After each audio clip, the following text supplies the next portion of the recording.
10 mga pinakamadumi at polluted na bansa dito sa mundo. Ang polusyon ay isa sa pinakamalaki at pinakamalalang issue sa mundo. Matagal nang nababanggit ang problemang ito, ngunit hanggang ngayon ay hindi pa din ito lubusang nabibigyan ng solusyon. Kaugnay nito, maraming mga bansa ang itinuturing na pinakamadumi. At sa video ngang ito ay kikilalanin natin ang 10 mga pinaka-polluted na bansa sa mundo. Kaya naman simulan na natin.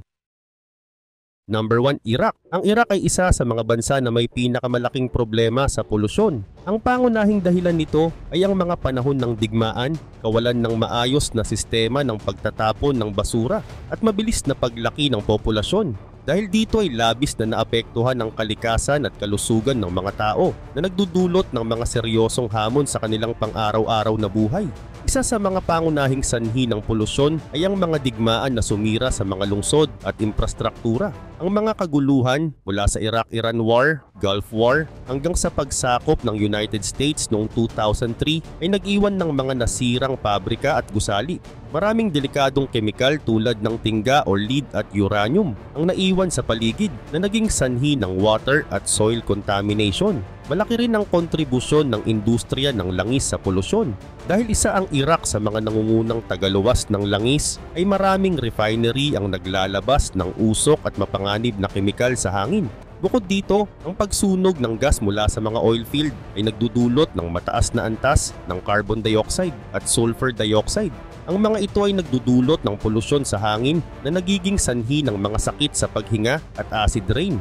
Samantala, kulang din ang maayos na pamamahala ng basura sa Iraq. Sa mga lungsod tulad ng Baghdad at Basra, madalas na makikita ang mga tambak ng basura sa mga kalsada at ilog dahil sa kawalan ng sapat na facilities para sa pagtatapon at pag-recycle. Contaminated na rin ang mga ilog tulad ng Tigris at Euphrates dahil sa basura mula sa mga tahanan at pabrika. At ito ay nagiging sanhi ng pagkalat ng sakit lalo na sa mga komunidad na umaasa sa mga ilog para sa inuming tubig at pang-araw-araw na gamit.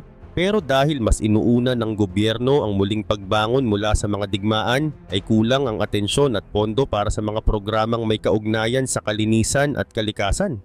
Patuloy na lumalala ang problema dahil sa kawalan ng maayos na plano at infrastruktura para sa pag-aalaga ng kapaligiran. Kaugnay pa nito, ang matinding polusyon ay nagdudulot ng malubhang epekto sa kalusugan ng mga mamamayan. Karaniwan ang mga sakit sa paghinga tulad ng hika at mga impeksyon sa baga, lalo na sa mga lugar na malapit sa mga oil field at refinery. Number 2, India. Ang India ay isang bansa na kilala dahil sa makulay na kultura at mabilis na pag-unlad ng ekonomiya. Ngunit sa kabila ng mga tagumpay ay nahaharap ito sa malalaking problema pagdating sa kalinisan at polusyon. Maraming ulat ang nagpapakita na ang India ay kabilang sa mga bansang may pinakamaruming kapaligiran at hangin sa mundo na nagdudulot ng matinding epekto sa kalusugan ng mga mamamayan. Ang polusyon sa hangin ay isa sa mga pinakamalaking hamon na kinakaharap ng India. Maraming lungsod tulad ng Delhi, Mumbai at Kolkata ang palaging kabilang sa mga lugar na may pinakamataas na level ng polusyon sa buong mundo. Ang usok mula sa mga sasakyan, pabrika at pagsusunog ng mga pananim ay nagdudulot ng matinding polusyon. Tuwing taglamig ay lumalala pa ito dahil mabagal ang galaw ng hangin, kaya hindi agad nawawala ang usok sa paligid.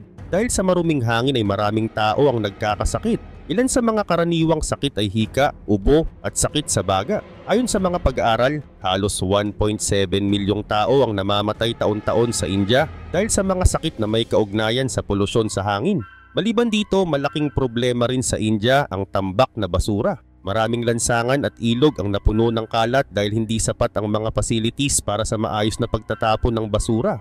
Araw-araw ay milyon-milyong tonelada ng basura ang naiipon sa bansa. Ngunit dahil sa kakulangan ng waste management ay marami rito ang sinusunog o itinatapon na lang sa mga ilog at kanal.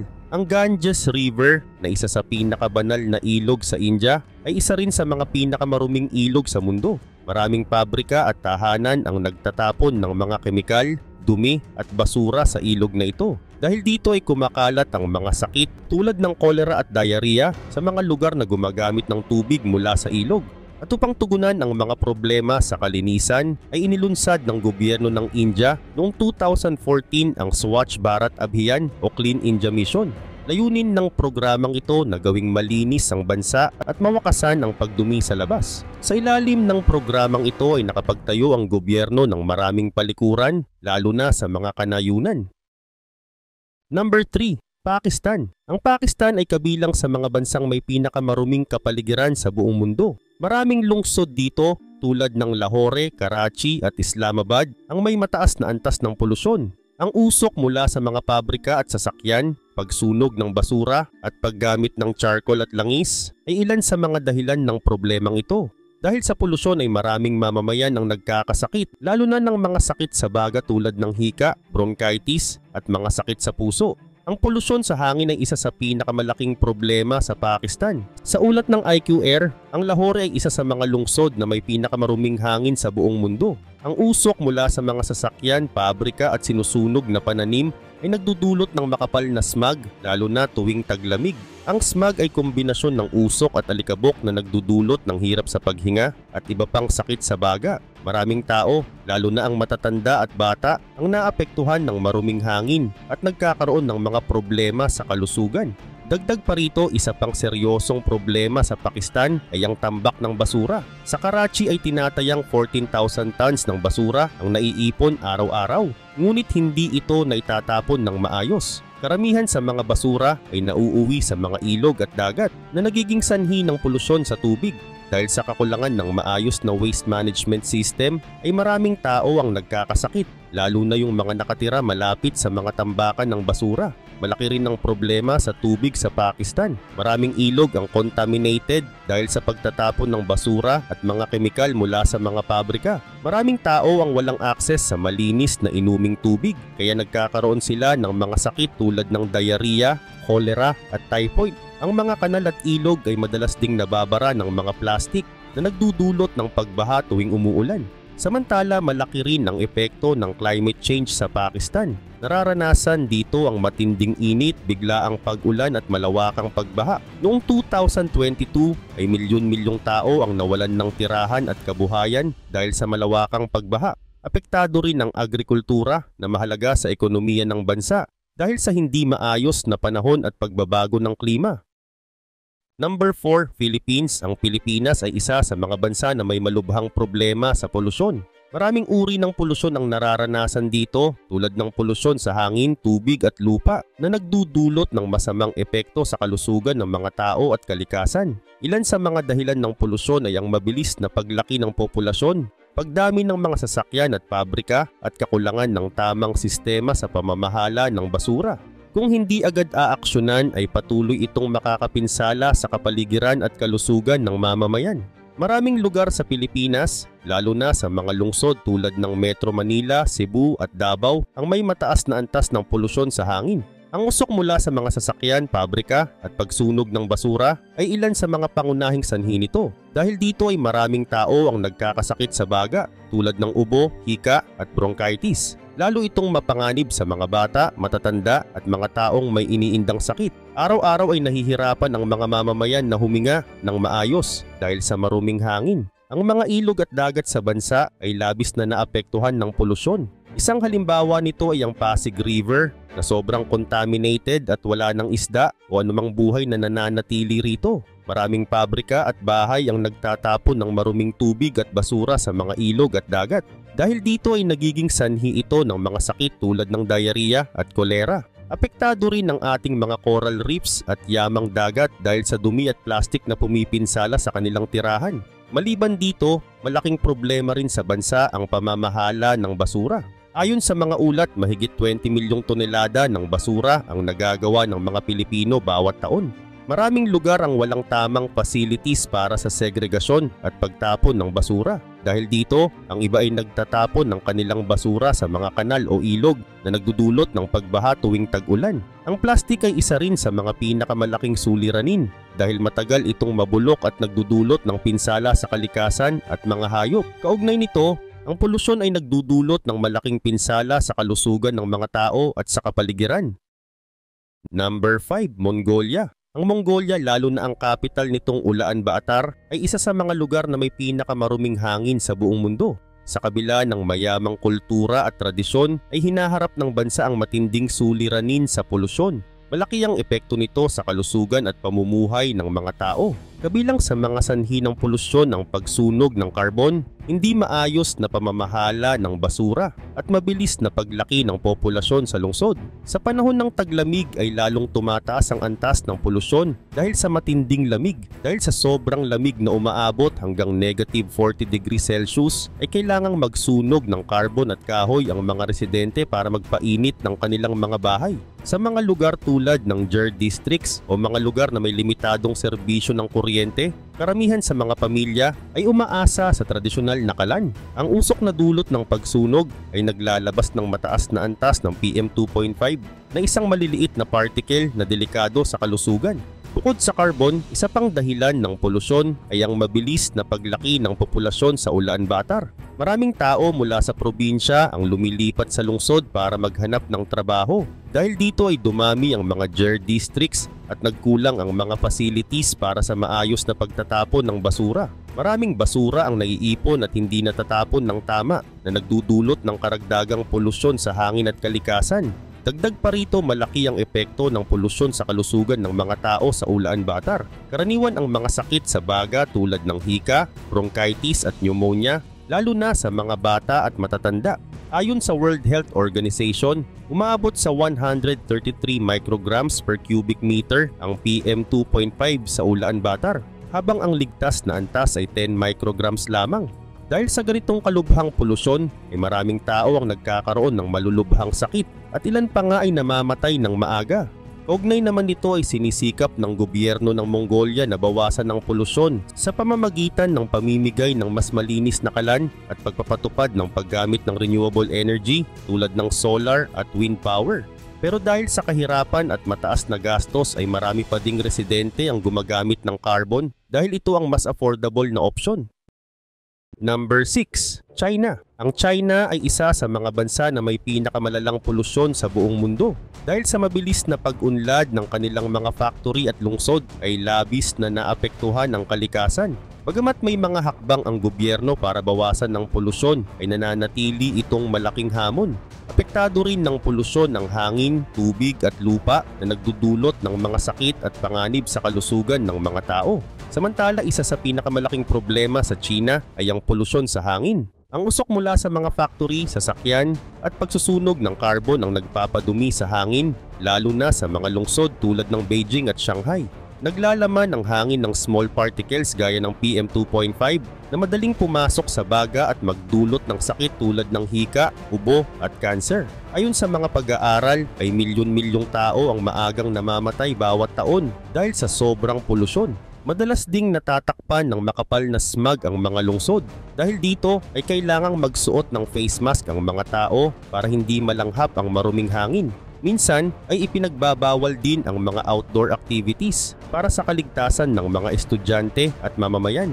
Bukod dito ay malaking problema rin sa China ang water pollution. Maraming pabrika ang nagtatapon ng mga chemical at dumi sa mga ilog at lawa na nagdudulot ng contamination.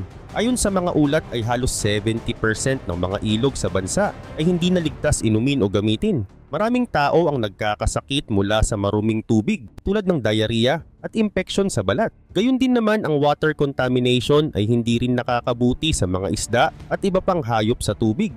Maraming isda ang namamatay kung kaya't naapektuhan ang kabuhayan ng mga mangingisda. Nahihirapan din ang mga komunidad na makakuha ng malinis na tubig para sa kanilang pang-araw-araw na pangangailangan. Dagdag pa rito, apektado rin ang lupa sa China dahil sa mga kemikal mula sa mga pabrika at sakahan. Ang labis na paggamit ng fertilizer at pesticide ang nagpapadumi sa lupa at hindi nakakabuti sa mga pananim. Bukod dito ay maraming lupa ang contaminated ng heavy metal tulad ng mercury at lead na galing sa mga minahan at pabrika. Kapag napasama ang mga kemikal sa mga pagkain ay pwedeng magdulot ito ng sakit sa mga tao. Dahil sa polusyon ay may mga komunidad na kailangang lumikas dahil hindi naligtas ang kanilang lugar. Number 7. Democratic Republic of the Congo. Ang Democratic Republic of the Congo o DRC ay isa sa mga bansang may matinding problema sa polusyon at kalinisan. Kahit maraming likas na yaman tulad ng mga kagubatan, mineral at ilog, ay patuloy itong nahihirapan dahil sa kahirapan, digmaan at kawalan ng tamang pamamahala. Ang mga problemang ito ay nagpapalala sa kalagayan ng kalikasan at kalusugan ng mga mamamayan. Kabilang sa mga pangunahing sanhi ng polusyon sa bansa ay ang tambak na basura, pagmimina at pagputol ng mga puno. Samantala, malaking problema sa DRC ang maruming tubig. Maraming ilog, kabilang ang Congo River, ang contaminated ng mga basura at chemical mula sa pagmimina. Ang mga chemical tulad ng mercury ay sumisira sa tubig at nagiging delikado sa mga isda na kinakain ng mga tao. Maraming komunidad ang umaasa sa mga ilog para sa kanilang inuming tubig at pagkain, kaya nagkakaroon sila ng mga sakit tulad ng cholera at diarrhea. Karamihan sa mga nagkakasakit ay mga bata dahil sila ang pinakaapektado ng maruming tubig. Bukod dito, ang pagmimina ay isa pang malaking pinagmumulan ng polusyon sa bansa. Maraming yamang mineral tulad ng ginto at cobalt ang matatagpuan sa DRC na mahalaga sa paggawa ng mga electronic products. Ngunit dahil walang sapat na regulations ay malaki ang pinsala nito sa kalikasan. Madalas gamitin ang mga kemikal tulad ng mercury na hindi lamang sumisira sa lupa kundi nagdudulot rin ng dumi sa mga ilog. Maraming komunidad na malapit sa mga minahan ang nagkakaroon ng sakit dahil sa polusyon sa hangin at lupa. Maliban pa rito ay problema rin sa bansa ang air pollution. Maraming pamilya ang nagsusunog ng kahoy at karbon para magluto at magbigay ng ilaw na naglalabas ng makapal na usok. Dahil dito ay maraming tao ang nagkakasakit sa baga gaya ng hika at iba pang respiratory diseases. Kasabay nito ay patuloy ang pagpuputol ng mga puno para sa pagtotroso at ilegal na pagsasaka. Ang pagkawala ng mga kagubatan ay nagpalala ng climate change at nagbabawas sa kakayahan ng kalikasan na linisin ang hangin. Karagdagan pa dito ay isa ring seryosong suliranin ng waste management. Sa mga lungsod tulad ng Kinshasa ay maraming kalsada at ilog ang tambak sa basura dahil walang maayos na sistema ng pagtatapon. Ang mga basurang ito ay nagiging sanhi ng pagbaha at mabilis na paglaganap ng mga sakit tulad ng dengue at diarrhea. Number 8. Ethiopia. Ang Ethiopia ay isang bansa sa East Africa na may malubhang problema sa polusyon at kalinisan. Kahit kilala ito sa mayamang kultura at kasaysayan ay nahaharap ito sa maraming suliranin dahil sa maruming kapaligiran. Kabilang sa mga pangunahing sanhi nito ang hindi maayos na pagtapon ng basura, kakulangan sa mga facilities para sa kalinisan at mabilis na paglaki ng populasyon sa mga lungsod. Ang mga problemang ito ay nagdudulot ng masamang epekto sa kalusugan, kapaligiran at ekonomiya ng bansa. Samantala, isa sa pinakamalaking problema ng Ethiopia ay ang tambak na basura, lalo na sa mga lungsod tulad ng Addis Ababa. Kulang ang garbage collection services, kaya marami ang natatambak sa mga kalye at pampublikong lugar. Ang iba naman ay itinatapon sa mga ilog na nagiging sanhi ng water pollution. Dahil dito ay kumakalat ang mga sakit tulad ng cholera at diarrhea. Maraming komunidad ang walang maayos na sistema ng pagtatapon ng basura, kung kaya't nagiging marumi at delikado ang kanilang kapaligiran. Gayun din ay malaking suliranin din ang polusyon sa hangin at tubig. Sa mga lungsod ay maraming sasakyan at pabrika ang nagbubuga ng usok na nagdudulot ng sakit sa baga tulad ng hika at bronchitis. Marami ring tao ang umaasa sa contaminated water mula sa ilog at balon dahil walang sapat na supply ng malinis na tubig. Dahil dito ay kumakalat ang mga sakit na dulot ng maruming tubig gaya ng diarrhea at iba pang infections. Kaugnay pa nito dahil sa kakulangan ng trabaho sa mga probinsya ay maraming tao ang lumilipat sa mga lungsod para maghanap ng mas magandang kabuhayan. Subalit dahil mabilis ang paglaki ng populasyon ay hindi sapat ang mga services at infrastructure tulad ng tubig, kuryente at sewerage system. Dahil dito ay marami ang napipilitang tumira sa masisikip at maruruming lugar kung saan mabilis kumalat ang mga sakit at mahirap mapanatili ang kalinisan. Sa katunayan, dahil sa malalaking problemang ito ay kabilang ang Ethiopia sa mga bansa na itinuturing na marumi at mababa ang antas ng kalinisan. Number 9. Afghanistan. Ang Afghanistan ay kilala hindi lang dahil sa mga digmaan kundi pati na rin sa matinding polusyon at maruming kapaligiran. Ang Kabul, ang kabisera ng Afghanistan, ay isa sa mga lungsod na may pinakamalalang hangin sa mundo. Tuwing taglamig ay mas tumitindi ang polusyon dahil sinusunog ng mga tao ang uling, plastik at iba pang basura para magpainit. Marami ang walang kuryente o gas kung kaya't napipilitan silang gumamit ng kung ano ang meron kahit na masama ito sa kalusugan at kapaligiran. Puno ng usok at alikabok ang hangin na nagdudulot ng sakit tulad ng hika, ubo at iba pang problema sa paghinga. Samantala, isa sa mga pangunahing dahilan ng polusyon sa bansa ay ang kawalan ng maayos na sistema sa pagtatapon ng basura. Kadalasan ay itinatapon o sinusunog lang ang mga kalat sa kung saan, kung kaya't nasisira ang hangin at kapaligiran. Bukod dito ay mabilis din ang paglaki ng populasyon sa mga lungsod, pero kulang ang facilities para sa pag-recycle at wastong pagtatapon ng basura mula sa mga hospital at pabrika. Dahil dito ay nagiging marumi ang tubig at lupa na nagdudulot ng mga sakit at pinsala sa kalikasan. Dahil sa kahirapan ay maraming tao ang walang akses sa malinis na energy tulad ng kuryente at gas. Dahil dito ay umaasa sila sa murang panggatong tulad ng uling at plastik na nagpaparumi sa hangin. Ang kawalan din ng malinis na tubig ay nagdudulot ng mga sakit tulad ng kolera at diarrhea. Maraming bata ang naaapektuhan at isa sa bawat 10 bata sa bansa ay namamatay bago pa man umabot sa 5 taong gulang dahil sa mga sakit mula sa maruming tubig at hangin. Dahil mahina ang health services system ay maraming mamamayan ang hindi nakakakuha ng tamang lunas para sa kanilang karamdaman. Gayun din naman ay mahina ang gobyerno ng Afghanistan kung kaya't hindi nasosolusyonan ang problema sa kalinisan at polusyon. Maraming batas tungkol sa kalikasan ang hindi na ipapatupad dahil sa kakulangan ng pondo at katiwalian.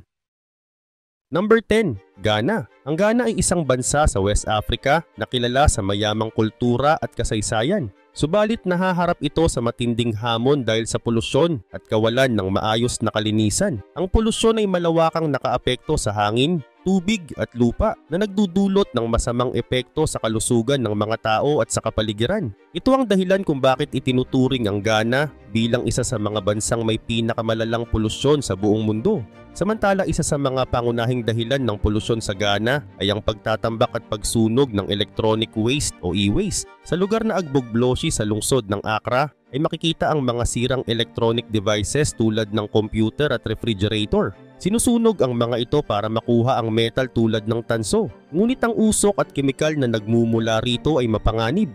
Ang ganitong gawain ay nagdudulot ng lason sa hangin na hindi nakakabuti sa kalusugan ng mga taong nagtatrabaho at naninirahan malapit dito. Gayun din naman ang air pollution ay isa ring seryosong problema. Maraming tao ang gumagamit ng uling at kahoy para sa pagluluto dahil kulang ang kuryente sa bansa. Ang usok mula sa mga sasakyan at pabrika ay nagdudulot din ng maruming hangin sa mga syudad tulad ng Accra at Kumasi. Dahil dito ay marami ang nagkakasakit sa baga tulad ng hika at iba pang respiratory diseases. Bukod pa rito ay isa pang malaking problema ang kawalan ng maayos na sistema sa pagtatapon ng basura. Sa maraming lugar ang mga basura ay itinatapon sa mga kalye, kanal at ilog. Nagdudulot ito ng pagbaha kapag tag-ulan dahil bumabara ang mga basurang plastik sa mga kanal. Ang mga basura rin sa tubig ay nagiging sanhi ng pagkasira ng yamang dagat at pagkamatay ng mga isda. Bukod sa basura at hangin, ang contaminated water ay isa pang problema. Maraming ilog at lawa sa Ghana ang marumi dahil sa pagtatapon ng kemikal mula sa mga pabrika at minahan. Dahil dito ay mahirap makahanap ng malinis na inuming tubig. Ang mga sakit tulad ng kolera at diarrhea ay mabilis na kumakalat lalo na sa mga mahihirap na komunidad.